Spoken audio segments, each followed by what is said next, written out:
Hello friends, my name is Amit Kumar Dikshit. मैं आज आपका अपने प्यारे से चैनल EWA एजुकेशन में अमित कुमार दीक्षित में स्वागत करता हूँ। आज हम लोग अपने चैप्टर इंट्रोडक्शन टू ट्रिग्नोमेट्री को स्टार्ट करने जा रहे हैं, जिसका आज पार्ट 1 है। हमारे ये सारे लेक्चर पार्ट वाइज आपको मिलेंगे, पार्ट 1, पार्ट 2, पार्ट 3, पार्ट 4, जिसमें हम लोग 8.1 से स्टार्ट करेंगे। आज तो हम लोग कुछ बेसिक कॉन्सेप्ट होंगे वो जानेंगे, उसके बाद अपने पार्ट वाइज स्टार्ट करेंगे। पार्ट वाइज में 8.1, 8.2, 8.3 आपको पढ़ाई जाएगी। और हम लोग एक नियम से, इस रूल से पढ़ेंगे कि जो भी चैप्टर हम लोग पढ़ेंगे उसके पहले हर एक चैप्टर के बेसिक कॉन्सेप्ट को क्लियर करेंगे। अगर हम लोग के बेसिक कॉन्सेप्ट नहीं क्लियर है तो हम लोग किसी भी चैप्टर को नहीं कर सकते। अगर आपकी किसी भी चैप्टर के बेसिक कॉन्सेप्ट क्लियर है तो आप बहुत आसानी से उस चैप्टर को कर सकते हैं। तो सबसे पहले हम जो पहला लेक्चर हर एक चैप्टर का लेंगे उसमें बेसिक कॉन्सेप्ट हमारा पहला लेक्चर होगा, जिसमें हम लोग अपने चैप्टर में आने वाले फार्मूला या जो जो बेसिक कॉन्सेप्ट होंगे उन चीजों के बारे में पढ़ेंगे। आज हम लोग अपने इंट्रोडक्शन टू ट्रिग्नोमेट्री को स्टार्ट करने जा रहे हैं, जिसमें हम लोग कुछ बेसिक कॉन्सेप्ट को पढ़ेंगे। आइए बिना समय बर्बाद करते हुए आगे बढ़ते हैं। मैं आपसे यही उम्मीद करता हूँ कि आपको मेरे ये सारे लेक्चर्स पार्ट वाइज मिल रहे होंगे और बहुत अच्छे से आपकी तैयारी चल रही होगी। आइए देखते हैं। आज हम लोगों को पढ़ना है ट्रिग्नोमेट्री। ट्रिग्नोमेट्री जो है वो चैप्टर रिलेटेड है ट्रिंगल से। ये चैप्टर किससे रिलेटेड है? ट्रिंगल से।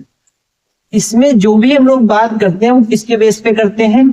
किसी ट्रिंगल के बेस पे। ये चैप्टर हमारा ट्रिंगल से रिलेटेड है। हम किसी भी एक ट्रिंगल पे, इस ट्रिंगल की बात करते हैं। इस ट्रिंगल में हम आते हैं ये ABC। ये कोई एक ट्रिंगल है जिसके 3 पार्ट हैं, ABC। यहां पर एक होता है थीटा। थीटा मतलब तीनों एंगल पे होता है, यहाँ पे भी है, यहाँ पे भी है, बट यहाँ पे जो बनता है वो बनता है राइट एंगल। ये राइट एंगल पार्ट होता है। मैं आपसे ये जानना चाहता हूं, तो ये जो राइट एंगल पार्ट होता है इस पे कितने का थीटा बनता है? ये चीज आप हमें कमेंट करके बताएं कि इस राइट एंगल पे कितने का थीटा बनता है, या ऐसे कह लो कितने का एंगल क्रिएट होता है। ये चीज आपको बतानी है, कमेंट बॉक्स में बताएं कि इस जगह पे कौन कितने का थीटा बनता है, एंगल कितने का क्रिएट होता है। आगे बढ़ते हैं। अब ट्रिग्नोमेट्री क्या है, ट्रिग्नोमेट्री क्यों पढ़नी है, ट्रिग्नोमेट्री में क्या होता है, ये सब चीजें हम लोग अपने आगे वीडियो में देखते हैं। सबसे पहले बात है ट्रिग्नोमेट्री। ट्रिग्नोमेट्री हमें ट्रिंगल्स में लेंथ और थीटा को फाइंड आउट करने के लिए यूज होती है। अब ट्रिग्नोमेट्री के कुछ फार्मूलाज होते हैं जिसमें हम लोग एक चीज पढ़ते हैं PVP अपान HHB। एक चीज पढ़ते हैं पाइथागोरस थ्योरम।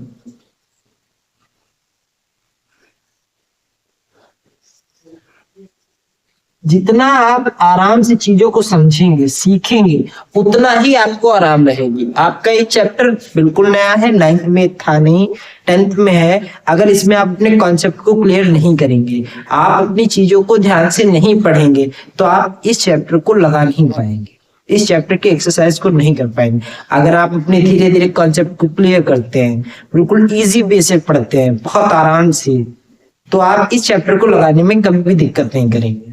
आगे ध्यान से बिल्कुल भी एक एक चैप्टर, एक एक कॉन्सेप्ट को क्लियर करें, क्योंकि ये चैप्टर आपके लिए बिल्कुल नया है और ये चैप्टर आपको आगे भी काम आएगा। ऐसा नहीं यहीं पे काम आकर के खत्म हो जाएगा, ये चैप्टर आपका आगे तक चलेगा। तो इसे बहुत ध्यान से पढ़ें और बहुत इजी वे में मैं आपको पढ़ाऊंगा।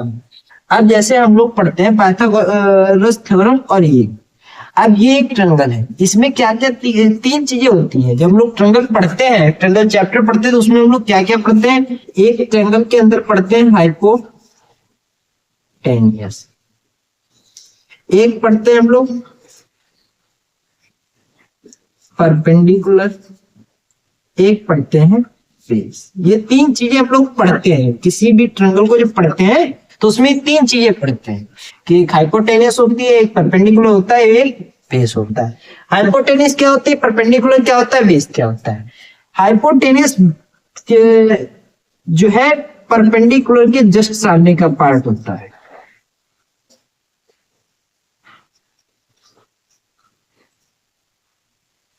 परपेंडिकुलर के जस्ट फ्रंट का पार्ट,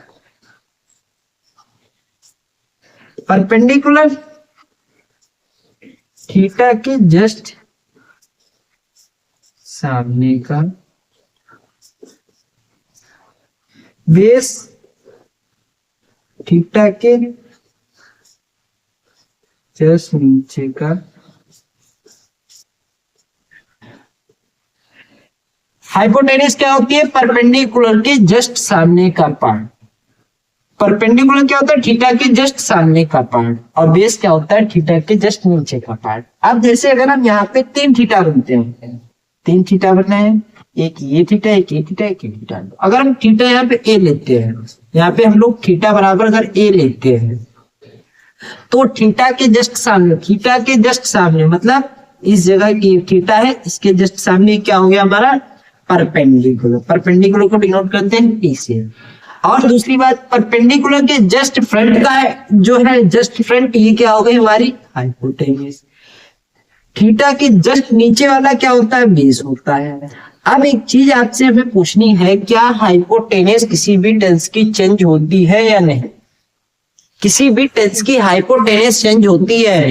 ये चीज आपसे हम पूछना चाहते हैं कि जो थीटा किसी भी ट्रायंगल जो होता है उसकी हाइपोटेनस चेंज होती है या नहीं?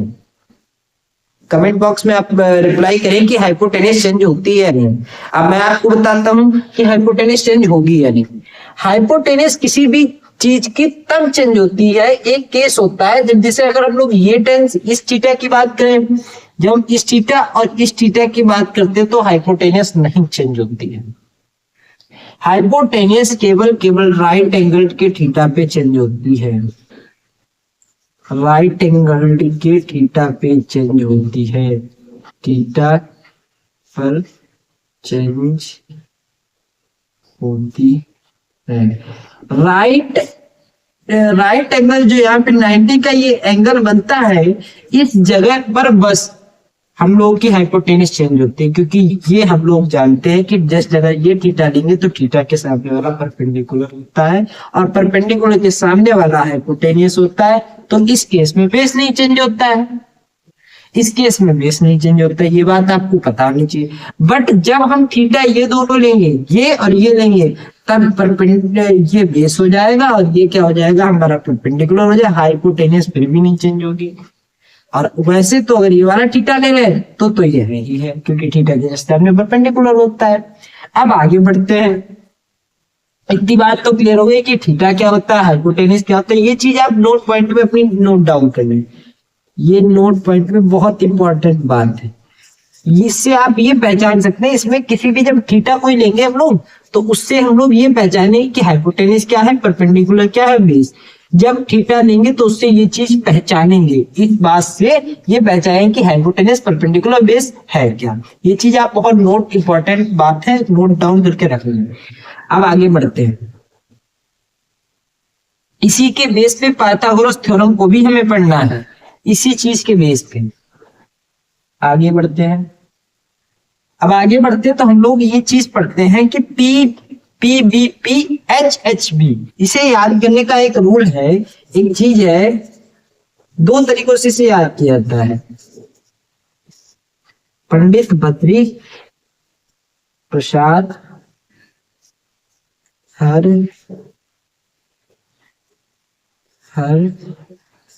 बोल, ये क्या तरीका है। दूसरा तरीका है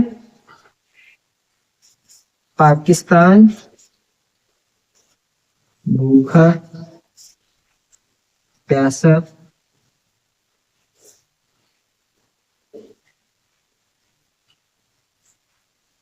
हिंदुस्तान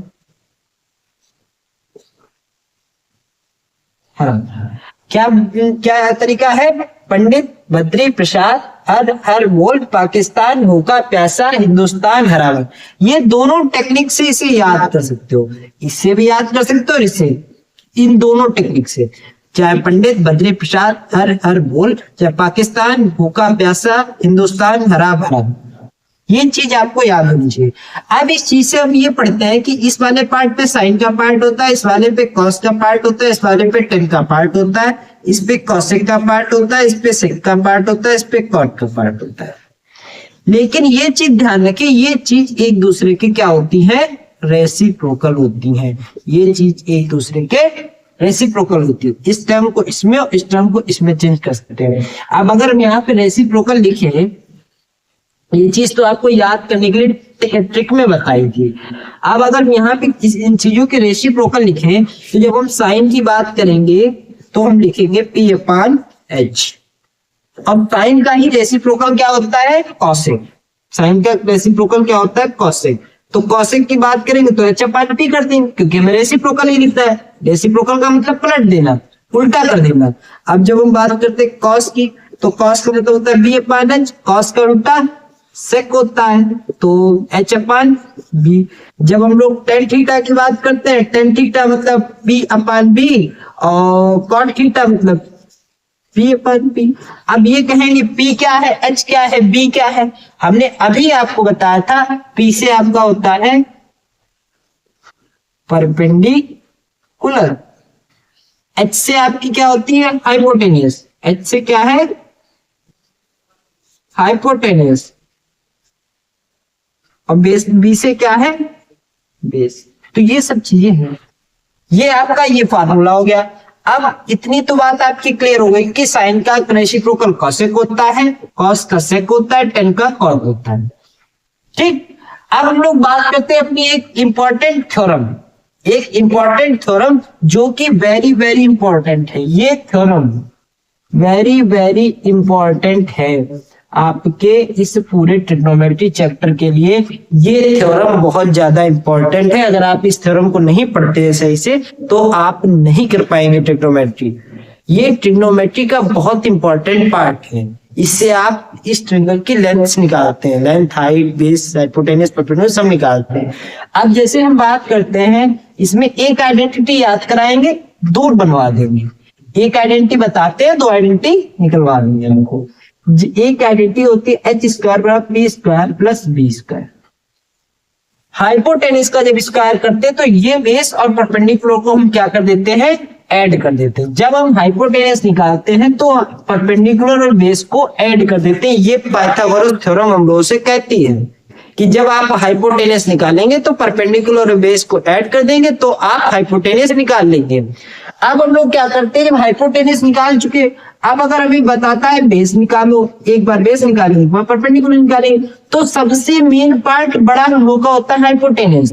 जब हाइपोटेन्यूस सबसे बड़ा पार्ट है तो हम हाइपोटेन्यूस से अगर परपेंडिकुलर घटा देंगे, माइनस कर देंगे, सब्ट्रैक्ट कर देंगे तो बेस बच जाएगा। और अगर हाइपोटेन्यूस से परपेंडिकुलर माइनस करेंगे तो बेस, अगर बेस माइनस करेंगे तो परपेंडिकुलर बच जाएगा। जैसे मतलब लिख के देखो, अगर हमें यहाँ पे बेस निकालना है तो हम यहाँ से क्या माइनस करेंगे, परपेंडिकुलर माइनस करेंगे। और यहाँ पे जब हमें परपेंडिकुलर निकालना है तो हम बेस माइनस कर देंगे। ये फॉर्मूला अगर आपको याद है तो ये तो दोनों आइडेंटिटीज आप बना लेंगे, कोई भी दिक्कत नहीं होगी। अगर आपको ऊपर वाला याद है तो आप दोनों नीचे वाले कर सकते हैं। जब हमें ऐसे याद रखना है, हाइपोटेन्यूस की जब बात करेंगे तो परपेंडिकुलर और बेस को क्या कर देंगे, ऐड कर देंगे। हाइपोटेन्यूस की जब भी बात करेंगे तो परपेंडिकुलर और बेस को क्या कर देंगे, ऐड कर देंगे। जब हम लोग हाइपोटेन्यूस से बेस की बात करेंगे तो हाइपोटेन्यूस से परपेंडिकुलर क्या कर देंगे, माइनस कर देंगे। जब हम परपेंडिकुलर की बात करेंगे तो हाइपोटेन्यूस से बेस को माइनस कर देंगे। एक दूसरे से एक चीजों को रिलेट करो, रिलेट करके अगर आप पढ़ोगे तो आप ध्यान रखोगे, हमेशा चीजों को सीख पाओगे। अगर आप हर एक चीज पे कंसंट्रेट नहीं करोगे तो आपको बहुत प्रॉब्लम होगी। मैथ कभी भी रट के नहीं पढ़ी जा सकती, मैथ हमेशा याद करके पढ़ी जा सकती। याद भी नहीं करना, उसमें प्रैक्टिस। मैथ एक ऐसा सब्जेक्ट है जिसमें याद भी नहीं करना है, रटना भी नहीं है, बस प्रैक्टिस करनी है। अगर आप प्रैक्टिस नहीं करते हैं तो आप नहीं कर पाएंगे मैथ। मैथ बहुत कॉम्प्लेक्स सब्जेक्ट भी है और बहुत इजी सब्जेक्ट भी है। अगर आप मैथ में किसी क्वेश्चन को लगाते हैं, रेगुलर लगाते रहते हैं, वो लगता रहता है तो आपको बहुत अच्छा लगता है। और जब आप उसी चीज को लगाते लगाते कंटिन्यू लगाते लगाते जब आपका वो क्वेश्चन रुक जाता है, आप पे नहीं लगता है, तो आपको दिक्कत होती है, तो आप उस क्वेश्चन को छोड़ते हैं। उस क्वेश्चन को छोड़ने का मन करता है, फिर मन नहीं करता मैथ पढ़ने का। अगर रेगुलर लग रहा है क्वेश्चन पूरी एक्सरसाइज आपने ली और एक्सरसाइज लगा के रख दी तो आपको लगता है कि आपने बहुत बड़ा काम कर डाला। तो मैथ प्रैक्टिस मांगती है। अगर आप प्रैक्टिस नहीं करेंगे, तो टाइम टू टाइम रिवीजन नहीं करेंगे तो आप मैथ के किसी भी कॉन्सेप्ट को क्लियर नहीं कर पाएंगे। और आपके बोर्ड पेपर बहुत नजदीक है। अगर आप ध्यान से मैथ को नहीं पढ़ेंगे, ध्यान से मैथ के चीजों को, कॉन्सेप्ट को नहीं क्लियर करेंगे तो आप मैथ के पेपर में कुछ नहीं कर पाएंगे। आपसे यही उम्मीद करता हूँ कि आप हमारे वीडियोस को, लेक्चर्स को देखें, हमारे पढ़ाई हुई चीजों को समझें। अगर आपको कोई भी दिक्कत आती है तो आप हमें कमेंट करें, हम अपना इंस्टाग्राम हैंडल डाल देंगे, उससे आप हमें डायरेक्ट मैसेज करें, पर्सनल मैसेज करें, हम आपके इशू को दूर करेंगे। अगर किसी भी बच्चे को कोई दिक्कत आ रही है तो आप हमारे इंस्टाग्राम हैंडल पे मैसेज करें, आप हमारे व्हाट्सएप नंबर पे मैसेज करें, आप हमारे इसी कमेंट बॉक्स में मैसेज करें, आप हमें बताएं कि आपको ये दिक्कत आ रही है, हम उसका सॉल्यूशन देंगे। आप हम पे विश्वास रखें। आगे देखते हैं। हमारी पाइथागोरस थ्योरम हो गई, हमारी ये चीजें हो गई। अब हम एक एग्जाम्पल से समझ लेते हैं कि एक काम कैसे करना है। इतनी चीजें तो आपको याद ही रहेंगी। एक एग्जाम्पल से आपको एक समझा के देखते हैं। ये तो चीजें आपको नोट डाउन करनी ही करनी है, कंपल्सरी है। और कोई भी लेक्चर ज्यादा बोरिंग नहीं होगा, ज्यादा टाइम कर लेगा। कुछ ही टाइम में हर एक चीज को समझाने की कोशिश करते हैं, बहुत शॉर्ट टाइम में बहुत अच्छे से कोशिश करते हैं कि समझाएं। ये फार्मूला आपको याद रखना है, P B P upon H H B, sine cos tan. ये तो रटना पड़ेगा, इतना तो पार्ट याद ही करना पड़ेगा, कॉसेक सेक और कॉट। अब क्या करना है, अब हम बात करेंगे कि हमें किसी भी, जैसे हमने ये ट्रायंगल लिया है, इस ट्रायंगल में ये 10 दी गई, ये दिया गया है 5, ये दिया गया है 10 सेंटीमीटर। हमें थीटा लेना है ये। अब इस थीटा के बेस पे हम देखते हैं हमें क्या निकालना है। इसमें ये चीज नहीं दी गई, ये दी गई, ये दी गई। इसमें हमें ये पता है थीटा के जस्ट सामने होता है परपेंडिकुलर, तो परपेंडिकुलर के जस्ट सामने हाइपोटेनस, जस्ट उसके नीचे 30। तो हमें हाइपोटेनस निकालनी है। तो हमें हाइपोटेनस के लिए फार्मूला पता है, एच स्क्वायर बराबर B square plus B square. तो बी स्क्वायर मतलब 5 का स्क्वायर, पी का मतलब 10 का स्क्वायर। 5 5 जा 25, 10 10 100 हो जाएगा, एच स्क्वायर रहेगा। एच का स्क्वायर हटाएंगे तो यहाँ पे हो जाएगा 125 है, 125 का अंडर रूट हो जाएगा। 125 का अंडर रूट निकाल के देखते हैं, 5 2 जा 10, 5 5 जा 25, 5 5 जा 25, 5 1 मतलब 5 अंडर रूट 5 कितना बन जाएगा, 5 अंडर रूट 5। तो इसका ये हाइपोटेनस कितनी आ जाएगी, 5 अंडर रूट 5। अब अगर हम यहाँ पे क्या है, आपको साइन थीटा निकालना है, साइन ए निकालना है। हमने कहा साइन ए निकालना है, तो साइन ए का मतलब पी अपान एच, परपेंडिकुलर अपान एच। तो ए के बेस पे ये क्या दिया जाता है, थीटा दिया जाता है। जब ये आपको पता है कि थीटा ए है तो ए थीटा से देखें तो यहाँ पे परपेंडिकुलर क्या होगा, 10, हाइपोटेनस क्या हो जाएगी 5 अंडर रूट 5। अब अगर बात करें साइन सी निकालना है आपको, साइन सी मतलब थीटा आपको क्या लेना है, ये। तो थीटा अगर आप ये लेंगे तो इसके जस्ट सामने वाला ये थीटा लिया, तो इसके जस्ट सामने ये परपेंडिकुलर हो गया, ये क्या हो गया बेस। अब अगर हम बात करें तो P upon H, perpendicular 5, H कितनी है 5 अपान अंडर रूट 5। इस तरीके से चीजों को निकालना है। और आपसे एक ही चीज है, होमवर्क में अगर आपको हम दें तो इसमें बचे हुए आर ट्रिग्नोमेट्री रेशियो, आर होमवर्क में आर ट्रिग्नोमेट्री रेशियो, ट्रिग्नोमेट्री ये जितने होते हैं ये ट्रिग्नोमेट्री रेशियो होते हैं। ये trigno sine cos tan cosec sec cot, आपको ये सारे रेशियो एंगल ए मतलब थीटा क्या लेना है, ए के बेस पे निकाल करके आपको प्रैक्टिस करनी है। आपको प्रैक्टिस करनी है कि थीटा क्या लेना है, ए लेना है, बचे हुए सारे ट्रिग्नोमेट्रिक रेशियो आपको फाइंड आउट करने हैं। मैं उम्मीद करता हूँ कि आपको हमारी ये वीडियो बहुत अच्छी लगेगी। बहुत जल्द आपके लिए हमारा पार्ट 2 आएगा। और आप सभी का ऐसे धन्यवाद, हमारे चैनल को ऐसे प्यार देते रहे। Thank you.